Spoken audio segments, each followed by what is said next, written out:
तो हेलो दोस्तों, सारे के सारे कैसे हो आप सभी लोग। आई होप आप सभी लोग बहुत ही बढ़िया होंगे, मजे कर रहे होंगे। आप सभी लोगों का स्वागत है बेसिक वाली पढ़ाई चैनल की एक और नई वीडियो में। और ये हमने आज से स्टार्ट कर दी है। जैसा कि आपको बोर्ड पर नाम दिख रहा होगा, जोसा, यानी कि आज से हमने स्टार्ट कर दिया है अपने काउंसलिंग का प्रोसेस। ठीक है, काउंसलिंग के जो वीडियोज हैं वो आज से आएंगे इस वाली वीडियो से। अगर किसी ने अभी तक इस चैनल को सब्सक्राइब नहीं किया और उसे कॉलेज जाना है, बढ़िया से कॉलेज भैया, तो अभी के अभी इस चैनल को सब्सक्राइब करो। बेसिक वाली पढ़ाई चैनल को अभी के अभी सब्सक्राइब करो और बेल नोटिफिकेशन को जरूर से प्रेस कर देना ताकि आप कोई भी हमारी लेटेस्ट अपडेट्स ना छोड़े। तो जल्दी से स्टार्ट करते हैं अपना आज की इस वीडियो को।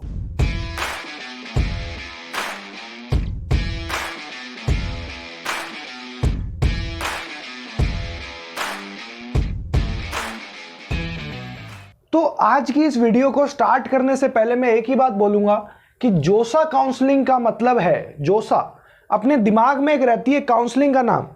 देखो, कभी भी आप लोगों को लगता है कि यार जोसा जोसा जोसा, तो जोसा की फुल फॉर्म क्या होती है? सबसे पहले तो ये आपको ये समझनी पड़ेगी, जोसा की फुल फॉर्म होती है जॉइंट सीट अलोकेशन अथॉरिटी।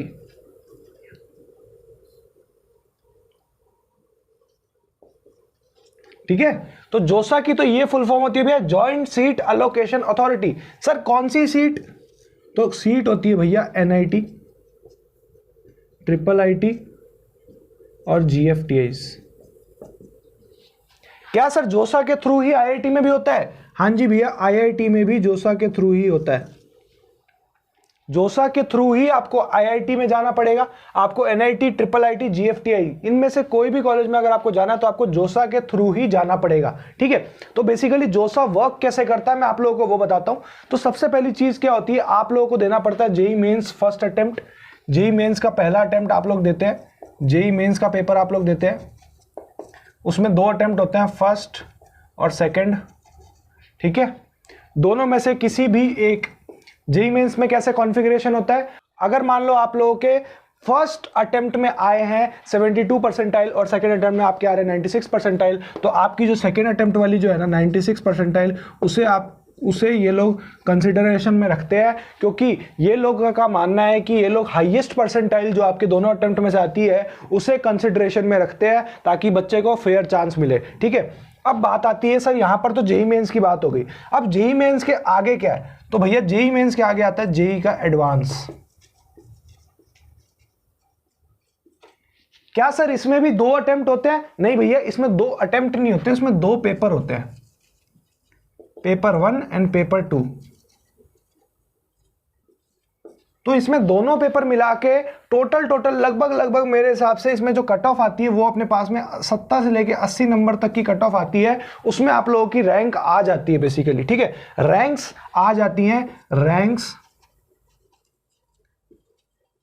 आ जाती हैं 70 से 80 नंबर के बीच में लगभग आप लोगों की रैंक्स आ जाती है जेईई एडवांस में, और 96 परसेंटाइल के अकॉर्डिंग आप लोगों का सिलेक्शन हो चुका है। तो बेसिकली क्या होता है, जनरल कैटेगरी के लिए पिछली बार की जो कट ऑफ थी वो थी भैया 90 परसेंटाइल। 90 परसेंटाइल जो थी वो कट ऑफ थी जनरल कैटेगरी के लिए। जनरल कैटेगरी के लिए अब एक कैटेगरी वाइज क्या होता है ये भी मैं आप लोगों को बताऊंगा धीरे धीरे। सारी चीज़ें, सब चीज़ों के बारे में हम डिस्क्रिप्शन करेंगे, एक कैटेगरी पर भी हम वीडियो लेके आएंगे तो उसके बारे में हम बहुत सारी चीज़ें बताएंगे आपको। तो बेसिकली 90 परसेंटाइल थी जनरल कैटेगरी के लिए। ठीक है, तो अब जेईई एडवांस हो गया भैया, अब सर जेईई मेंस हो गया। अब जिस बच्चे का जेईई एडवांस में नहीं हुआ, मान लो, ठीक है, एक बच्चा है, मान लो इसका नाम है अपना गणेश, और एक बच्चा अपना ये है, इसका नाम है रमेश। ठीक है, गणेश का एडमिशन हो गया, गणेश का आईआईटी में हो गया, यानी जेईई एडवांस उसका निकल गया, और इसका नहीं हुआ भैया, इसका तो सिर्फ जेईई मेंस से निकला था, लेकिन इसके भी जेईई मेंस में 96 परसेंटाइल आ गए थे भैया। ठीक है, तो अब इन दोनों के हिसाब से कैसे आपकी कैटेगरी होती है वो मैं बताता हूं, कैसे आपका काउंसलिंग का प्रोसेस होता है इन दोनों के हिसाब से, ठीक है। एक तो जो बच्चा जिसने जेईई एडवांस क्रैक करा है और वो आईआईटी के लिए ट्राई करेगा, तो एक बच्चा वो है। दूसरा कि जिसने भैया जेईई एडवांस क्रैक नहीं कर पाया है, कुछ भी थोड़े बहुत नंबरों से उसकी कट ऑफ जो है वो रह रही है, लेकिन उसके जेईई मेंस में अच्छे परसेंटाइल है, तो उन बच्चों के लिए कैसे क्राइटेरिया वर्क करेगा। तो सबसे पहले आपको बताता हूं, जेईई मेंस हुआ, जेईई मेंस के बाद जेईई एडवांस हुआ, एडवांस में हुआ तो हुआ, नहीं हुआ तो नहीं हुआ, ठीक है। अब जोसा क्या करता है, जोसा आप लोगों के लिए सबसे पहले जोसा का मतलब होता है जॉइंट सीट अलोकेशन अथॉरिटी, यानी ये आपको सीट अलोकेट करता है। जोसा के काफी सारे राउंड्स होते हैं, जोसा के टोटल लगभग आप मानिए जोसा के 6 राउंड्स होते हैं, 6 राउंड्स, ठीक है। जोसा के टोटल जो राउंड्स होते हैं वो 6 राउंड्स होते हैं। 6 राउंड्स के अंदर अंदर आपको आईआईटी, एनआईटी, ट्रिपल आईटी, जीएफटी जो भी आपको मिलता है वो मिल जाता है। और भी बात करेंगे कि कौन से आईआईटीज बेस्ट हैं, एनआईटीज कौन से बेस्ट हैं, किस लिस्ट में कौन से कैसे आते हैं, तो उन सब के बारे में अपन रिव्यू की चर्चा करेंगे। बट पहले आप लोगों को ये समझना पड़ेगा कि जोसा में भैया 6 राउंड होते हैं, ठीक है। 6 राउंड्स के हिसाब से सर हमारे पास में कैसे कैसे कैटेगरी होती है बच्चों की। तो आपको सबसे पहला प्रोसेस क्या होगा, सबसे पहला प्रोसेस जो है वो आपके लिए रजिस्ट्रेशन करना।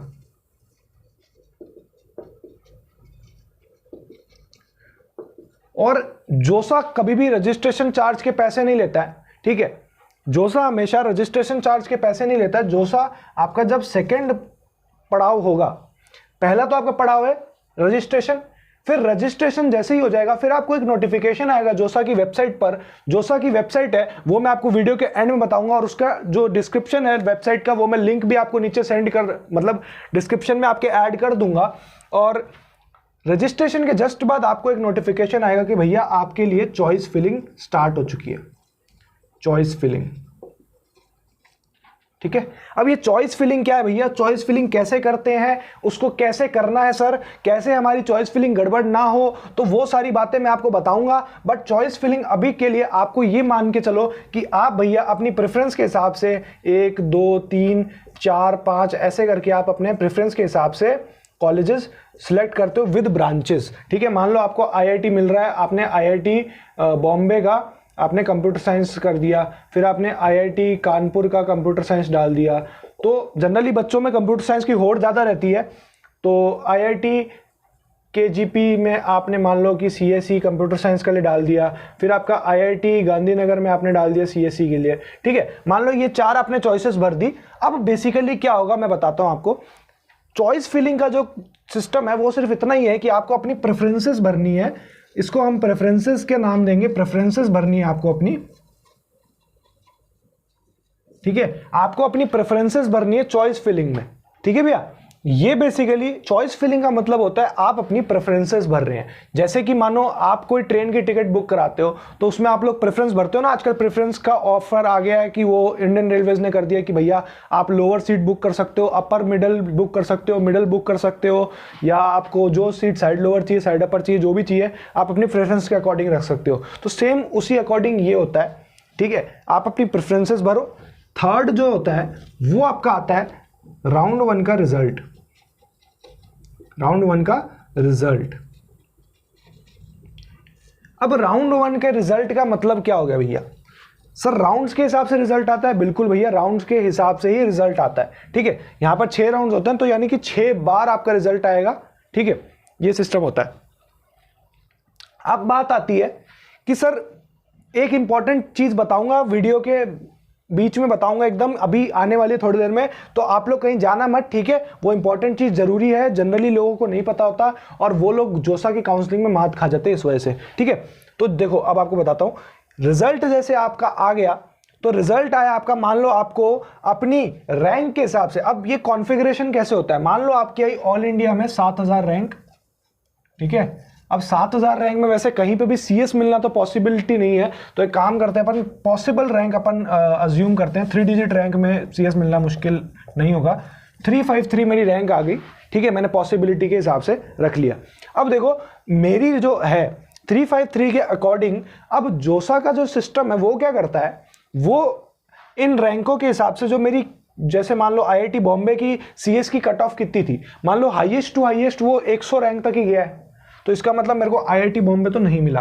फिर जोसा जाएगा मेरी सेकंड प्रेफरेंस पर। सेकंड प्रेफरेंस पर सर जी मेरी IIT कानपुर की CSE है, ठीक है। सेकंड प्रेफरेंस पर मेरी IIT कानपुर की CSE है, तो जोसा चेक करेगा कि भैया इसकी रैंक क्या IIT कानपुर जितनी आ रही है। अगर इसकी रैंक मान लो मेरी 250 के करीब IIT कानपुर में कट ऑफ है, हाईएस्ट टू हाईएस्ट 250 रैंक वालों का हो रहा है IIT कानपुर में, तो इसका मतलब भैया IIT कानपुर तो नहीं मिलेगा। IIT खड़गपुर की बात करो, IIT खड़गपुर में अगर हाईएस्ट CS का है 400 रैंक वाले तक को CS में हो रहा है, तो इसका मतलब भैया मुझे प्रेफरेंस के अकॉर्डिंग मेरी IIT खड़गपुर मिल जाएगी। और ये आपका जो थर्ड प्रेफरेंस के अकॉर्डिंग है आपका रिजल्ट आ जाएगा भैया IIT KGP में आपको CSE मिल चुकी है, ठीक है। तो जोसा का जो काउंसलिंग सिस्टम है वो ऐसे वर्क करता है, ठीक है भैया, ऐसे वर्क करता है। अब देखो यहां पर बात आई, अब आप लोग पूछोगे भैया अब तो हमारा राउंड 1 हो चुका, रिजल्ट भी आ चुका, हमें ब्रांच भी मिल गई भैया, कॉलेज भी मिल गया, अब हमें क्या करना होगा। अगर मान लो यहां पर 2 चॉइसेस आती है, एक तो वो बच्चा जो इस ब्रांच से खुश है, इस कॉलेज से खुश है, वो यहां पर सीधा का सीधा अपना फोर्थ ऑप्शन जो होता है वो इसी के अंडर होता है। बेसिकली फोर्थ ऑप्शन नहीं होता है, वो राउंड 1 के ही अंदर होता है। आपको फीस डिपॉजिट करनी पड़ती है, फीस डिपॉजिट करनी होती है कुछ लगभग मान लो आप 80K के करीब आपको फीस डिपॉजिट करनी पड़ती है। काउंसलिंग फी भी होती है और कॉलेज फी भी होती है, ठीक है। तो ये बेसिकली आपको डिपॉजिट करनी पड़ती है, तभी आपकी जाके सीट लॉक होगी, तभी आपकी सीट लॉक्ड होगी, नहीं तो आपकी सीट भैया लॉक नहीं होगी। ये एक टिप थी जो मैं आपको बता रहा हूं, जनरली बच्चों को नहीं पता होता भैया। उन लोगों को लगता है कि भैया अगर हमने राउंड 1 का नहीं भरा तो राउंड 2 में हम ऑटोमेटिकली शिफ्ट हो जाएंगे। नहीं भैया, आप नहीं हो सकते, आप तभी शिफ्ट होगे जब आप अपना 80K का डिपॉजिट कर दोगे, ठीक है। तो 80K बेसिकली आपके जो इस कॉलेज की ट्यूशन फीस है ना उसमें शिफ्ट हो जाता है। ट्यूशन फीस में आपका 80K का जो डिपॉजिट है वो आपकी डायरेक्टली ट्यूशन फीस में एडजस्ट कर देता है जोसा कुछ भी आपसे एक्सटर्नल नहीं लेता है पैसे, कुछ भी, चाहे वो 1000 2000 कुछ भी रुपए हो, जोसा आपसे नहीं लेता है। जो पैसे लेता है वो आपके डायरेक्ट टू डायरेक्ट कॉलेज के आपके फर्स्ट सेमेस्टर के ट्यूशन फीस में इंक्लूड कर देता है, ठीक है। तो ये आपका बेसिकली राउंड 1 के हिसाब से हुआ। अब सारे राउंड्स में ऐसा ही होगा क्या? हाँ भैया, सारे राउंड्स में ऐसा ही होता है। बट अब बात आती है, ये तो एक तो उस बच्चे की बात होगी कि जो बच्चा संतुष्ट है, उसे आगे राउंड्स में जाना ही नहीं है, तो वो अपना एक काम कर सकता है कि वो अपना इस काउंसलिंग में फीस डिपॉजिट करा के, सीट लॉक करा के और डायरेक्टली इस काउंसलिंग से एग्जिट ले सकता है, ठीक है। एग्जिट लेते ही उसके पास में एक ये सीट अलॉटमेंट लेटर आएगा। वो सीट अलॉटमेंट लेटर आप लोग प्रिंट करा के रख लेना। आपके काउंसलिंग के वक्त जब वो आपको ऑफलाइन रिपोर्टिंग होगी इंस्टीट्यूट्स में, तब आपको वो लोग मंगाएंगे ये चीजें, ठीक है। अब फोर्थ स्टेप तो भैया उनके लिए है कि जो बच्चों को इस चीज से भी संतुष्टि नहीं मिल रही कि IIT KGP का उनको भाई साहब CSE मिल चुका है, लेकिन सर हमें तो IIT बॉम्बे का CSE चाहिए था, तो इसीलिए अब वो लोग बढ़ते हैं फर्दर काउंसलिंग में।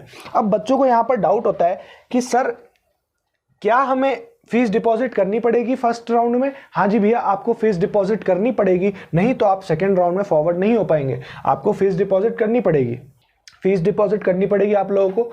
और आप फिर बच्चों का सवाल आता है कि भैया अगर हमने राउंड 1 में फीस डिपॉजिट करे तो क्या हमें राउंड 2, राउंड 3, राउंड 4 हर राउंड में फीस डिपॉजिट करनी पड़ेगी?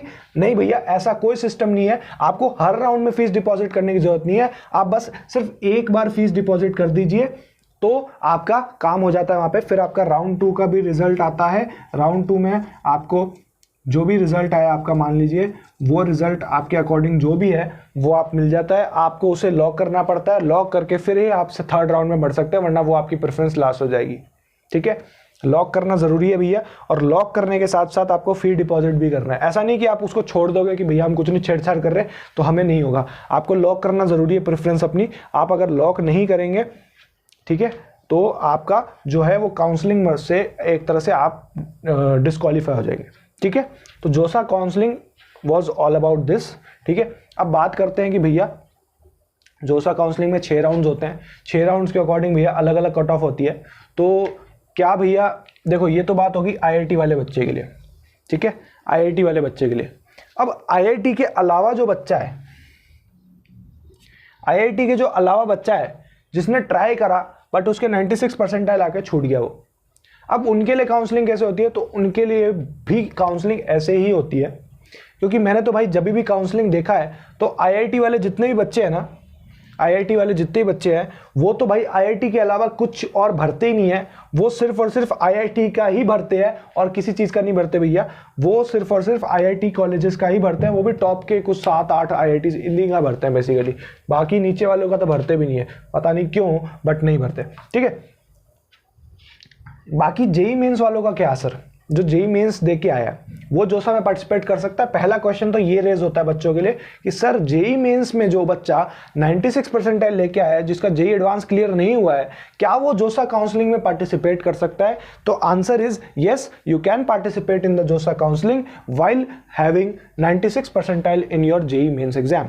ठीक है, आप लोग इजीली इसमें काउंसलिंग में पार्टिसिपेट कर सकते हैं, बट आपके कुछ कंडीशंस होंगे। पहली कंडीशन तो ये, you can not apply for any IITs, क्योंकि आप लोगों ने जेई एडवांस नहीं दिया है। वो जब आप काउंसलिंग का पोर्टल खोलेंगे, जब जोसा की काउंसलिंग का जब पोर्टल खुलेगा आप लोगों के लिए और उसमें जब आप लॉगिन करेंगे तब ऑटोमेटिकली आपको आईआईटीज के रिकमेंडेशंस नहीं आएंगे, यानी कि आईआईटीज के आपके प्रेफरेंसेस नहीं आएंगे। ठीक है, बात आती है सर एनआईटीज में, ट्रिपल आईटीज में और जीएफटीआईज में।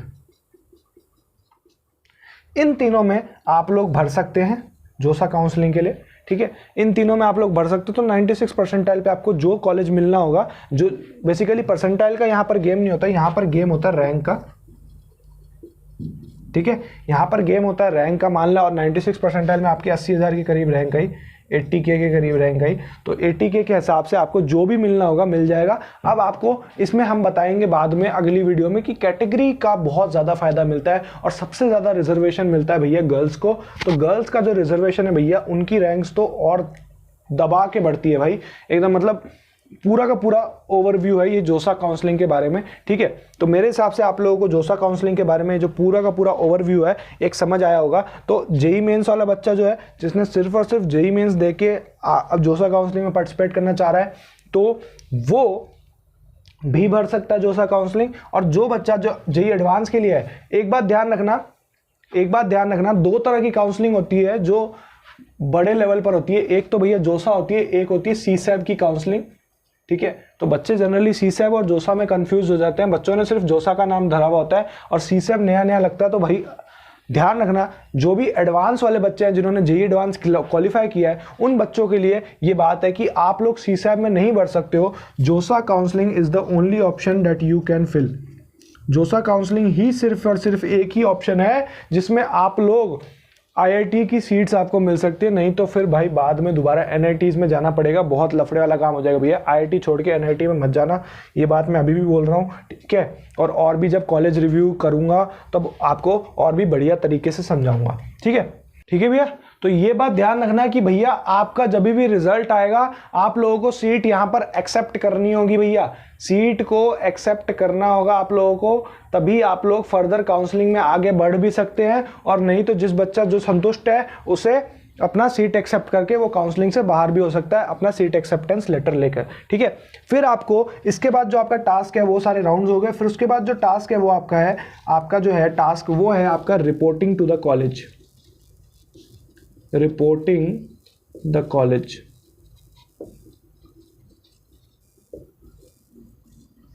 अब आप लोग पूछोगे भैया कॉलेज कौन से कॉलेज में जिसमें हमारा एडमिशन हुआ है?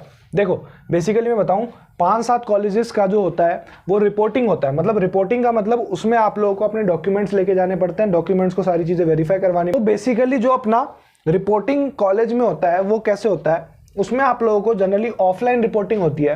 जैसे मान लो आपका आईआईटी दिल्ली में एडमिशन हुआ या आईआईटी केजीपी में आपका एडमिशन हुआ और रिपोर्टिंग रखी गई है आईआईटी केजीपी की आईआईटी दिल्ली में।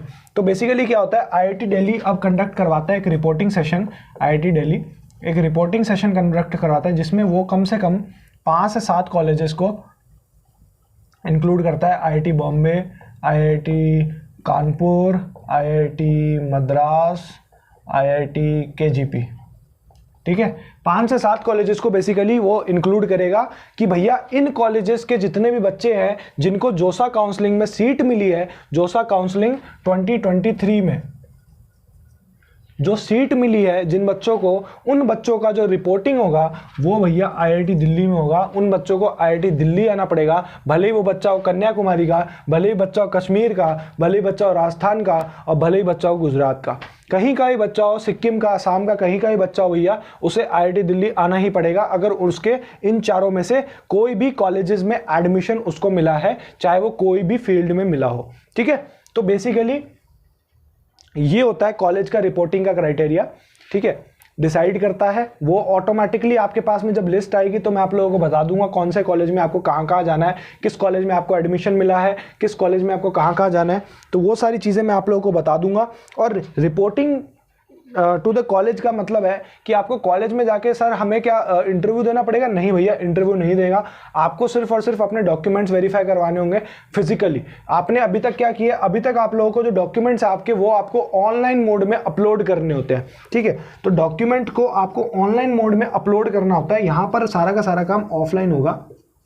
ऑफलाइन मतलब आपको एक फाइल दी जाएगी, उसमें आप लोगों को अपने सारे के सारे डॉक्यूमेंट्स मेंटेन करके रखने हैं, और सारे के सारे डॉक्यूमेंट्स को मेंटेन करते हुए आप लोगों को उनको अपने वेरीफाई करवाना है। वो फाइल आपको संभाल के रखनी है। आप लोग अंदर जाइएगा, आपके पेरेंट्स भी बाहर बैठते हैं, वो सारा का सारा जो फॉर्मेट होता है वो मैं आप लोगों को समझाऊंगा रिपोर्टिंग द कॉलेज की पूरी वीडियो में। कि भैया 5-10 मिनट की पूरी वीडियो बनाएंगे, उसमें आपको बताएंगे कि भैया कैसे कैसे आप कॉलेज में रिपोर्ट करते हो और कैसे आप क्राइटेरियाज को, कौन कौन से डॉक्यूमेंट्स हैं जो आपके लिए नेसेसरी है। ठीक है, बस इतना बता सकता हूं अभी कि ये रिपोर्टिंग वाला जो फॉर्मेट है ये पूरा का पूरा ऑफलाइन फॉर्मेट चलता है, और 5-7 कॉलेजेस के बच्चे एक जगह आते हैं। तो गुम मत हो जाना भैया, और अपने डॉक्यूमेंट्स को बहुत ज़्यादा संभाल के रखना है इस प्रोसेस में। ठीक है, तो this was all about our JoSAA counselling. ठीक है, आई होप आप लोगों का जो जोसा काउंसलिंग यानी कि जो आईआईटी का ड्रीम है वो सबका पूरा हो। जितनों का पूरा हुआ है उतनों के लिए आई कॉन्ग्रेचुलेट यू ऑल। और यहाँ पर हम लोग स्टार्ट कर दिया है भैया हम लोगों ने काउंसलिंग के सारे सेशंस। तो अब हम काउंसलिंग से रिलेटेड जितनी भी चीज़ें हैं आप लोगों को बताऊंगा मैं कि जोसा काउंसलिंग में और क्या क्या चीज़ें होंगी, क्या क्या नहीं होगा। ठीक है, आपको कैसे कैसे आपको रजिस्ट्रेशन करना है, कैसे कैसे आप लोग अपनी चॉइस फिल कर सकते हैं, कौन सी चॉइसेस आप लोगों के लिए राइट रहेंगी, और कैसे आप राउंड्स में सीट एक्सेप्ट कर सकते हैं, फ्लोट कर सकते हैं। बहुत सारे ऑप्शंस होते हैं भैया, तो वो सारे ऑप्शंस आप लोगों को बताएंगे। आपको गणेश और रमेश की कहानी आपको बढ़िया से समझ आ गई होगी। ये हमारे 2 नए कैरेक्टर्स हमने इंट्रोड्यूस करे आपको, गणेश और रमेश। ठीक है, ये दोनों दोस्त है भैया, और दोनों दोस्तों के एक का जेईई एडवांस में हुआ, एक का नहीं हुआ। तो एक के पास में तो सिर्फ और सिर्फ आईआईटी में जाने के अलावा कोई ऑप्शन नहीं, बट इसके पास में ऑप्शन ही ऑप्शन है। ऐसा मत समझना कि भैया ऑप्शन ही ऑप्शन है। GFTIs, IIITs, NITs are also very good colleges. ठीक है, तो कोई अपना मोटिवेशन डाउन मत करना भैया, मोटिवेशन हमेशा अप करके रखना अपना, और जोसा काउंसलिंग में एकदम बहुत ही बढ़िया तरीके से पार्टिसिपेट कीजिए। ठीक है, तो आई होप आपको ये जोसा काउंसलिंग का जो ब्रीफ इंट्रोडक्शन है वो आपको समझ आया होगा। ठीक है, तो अगर ये वीडियो अच्छी लगी है तो इस वीडियो को जाके लाइक करो। चैनल पे अगर आप लोग नए हो चैनल को सब्सक्राइब कर देना। ऐसी ही और वीडियोस में लेके आऊंगा। काउंसलिंग का जो प्रॉपर सेशन है वो आप लोगों के लिए, मैंने क्या बोला था आपको वीडियो में, बोला था कि मैंने भैया आपको तब तक नहीं छोड़ना है जब तक आपको अपने कॉलेज में, जब तक ये इंस्टीट्यूट रिपोर्टिंग ना हो जाए तब तक आप लोगों को मैं नहीं छोड़ूंगा। आपके कॉलेज में आके आप लोगों से भाई मिलने की भी कोशिश करेंगे हम लोग। तो आप लोग अगर बोलेंगे तो भैया हम मिलने भी आएंगे। ठीक है, ओके। तो आई होप आपको ये वीडियो अच्छी लगी होगी। अगर ये वीडियो अच्छी लगी तो इस वीडियो को जाके लाइक करना, बेसिक वाली पढ़ाई चैनल को सब्सक्राइब करना, और अगर बैक स्टोरीज देखनी है इन वीडियोस की या सब कुछ आपका मेरा लाइफस्टाइल देखना है तो द रियल प्रियांशु को आप लोग सब्सक्राइब करना। ठीक है, तो मिलते हैं एक और नई तड़कती भड़कती वीडियो में। तब तक के लिए जय हिंद, जय भारत।